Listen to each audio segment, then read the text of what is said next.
ఇవాళ నేను ఒకటే అడుగుతా ఉన్నాను జగన్మోహన్ రెడ్డి, ఇక్కడ మా మీడియా మిత్రులు కూడా ఉన్నారు. మన పక్కనే ఎయిమ్స్ మంగళగిరి ఉంది. ఈ కొద్ది కాలంలో ఎయిమ్స్ మంగళగిరికి 30,23,257 మంది వచ్చారు పేషెంట్స్. ఇన్ పేషెంట్స్ 67,012 మంది. సర్జరీలు 7,073 అయినాయి.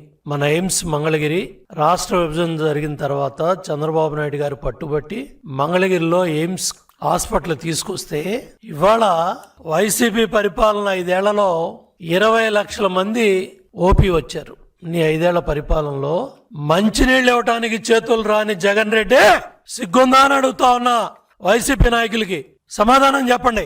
5 ఏళ్ల ముఖ్యమంత్రిగా మంచినీళ్ళు ఇవ్వటానికి ఎయిమ్స్ కి నీ చేతులు రాలా. అంత దుర్మార్గమైన మనస్తత్వం కలిగిన నువ్వు ఇవాళ కలబోలి కబుర్లు చెప్తావా?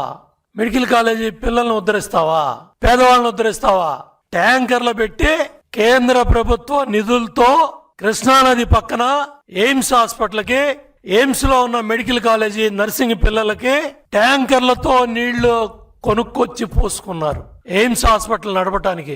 నువ్వా జగన్ రెడ్డి మెడికల్ కాలేజీ సీట్ల గురించి మాట్లాడుతున్నావు, పీపీపీ విధానం గురించి మాట్లాడుతున్నావు.